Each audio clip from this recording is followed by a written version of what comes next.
මේකත් ලොකු ඩැමේජ් එකක් වෙන්න ගිහිල්ලා බේරිච්ච e-bike බැටරි එකක්.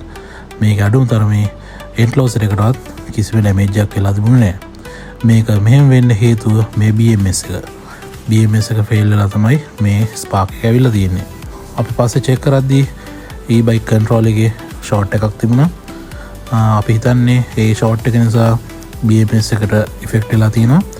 නමුත් BMS එකෙන් බැටරි එක ප්‍රොටෙක්ට් කරලා නැහැ. මේක ෆයර් එකක් වෙලා මෙහෙම නතර වෙලා. ඉතින් අපි අද මේ බැටරි එක රිපෙයාර් කරමු. මේ ෆයර් එක නිසා බැටරි කිහිපයක් සමහර ඩැමේජ් වෙලා තියෙන්නේ. අනිත් බැටරිස් ටික හොඳයි. හොඳයි කිව්වට හොඳටම හොඳ නෑ. මොකද අපි මේ විදිහට පැක් එක ගලවලා අරගෙන ඉවරලා ගිනිගත්ත සෙල් සහ අනිත් ඩැමේජ් සෙල්ස් ඔක්කොම අයින් කරලා දාලා හොඳට එක මේ විදිහට වෙන් කරගන්නවා. අරගෙන මේ හොඳ වෙන් ටිකකුත් පැක් එකකින් ගලවලා අරගෙන අපි හෙල්ත් චෙක් එකක් කරනවා. ඉතින් බැටරි පැක් එකේ තත්ත්වය මෙහෙමයි. සෙල්ස් 6ක් විතර වගේ තමයි ඩැමේජ් වෙලා තිබ්බේ. ඉතින් ඒකෙන් මේ විදිහට ඔක්කොම පැක් එක ඩිස්මැන්ටල් කරලා දාලා හොඳ සෙල්ස් ටික විතරක් අපි බේරලා ගන්නවා. බැටරි හෙල්ත් චෙක් එකේ රිසල්ට් එක උනේ බැටරි හෙල්ත් එක මිලිඇම්පියර් 1500ට වඩා අඩුයි කියලායි. ඉතින් අපි ගාව 1500 මිලිඇම්ප් යූස් සෙල්ස් තිබුණා. ඉතින් අපි ඒ ටික දාලා මේ පැක් එක රීබිල්ඩ් කරනවා. ඒ වගේම මම කලින් කරපු රිපෙයාර් වීඩියෝස් වලට සමහර අය කමෙන්ට් කරලා තිබුණා මේ හොට් ලූ දාන එක ගැන. ඇත්තටම මේ විදිහට හොට් ලූ එක දාන්නේ පැක් එක හරියට ස්ට්‍රේට් තියාගන්න ඕන නිසා. ඉතින් ස්පොට් වෙල්ඩින් එක හරියට කරනවා නම් ස්පොට් වෙල්ඩින් එක කරලා ඉවරලා වටේට ෆයිබර් ටේප් දාලා හරියට සිකියර් කරනවා නම් හොට් ලූ ඇත්තටම අදාළම නැහැ. හොට් ලූ දාන්නේ පැක් එක ලයින් අප් එකට තියාගන්න උවමනාවට විතරයි.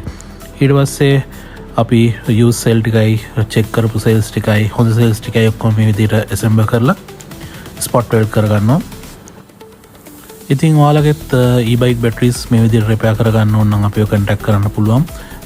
බැටරි පැක් එක මොන තත්ත්වෙ තිබුණත් බැටරි සෙල් හොඳ නම් අපිට මේ විදිහට ගොඩ දාන්න පුළුවන් අනිවාර්යයෙන්ම. ඉතින් e-bike වලට අමතරව අපි power tools වල batteries, JBL Bluetooth speakers වල batteries, UPS batteries සහ off grid system වල batteries එහෙමත් රිපෙයාර් කරනවා.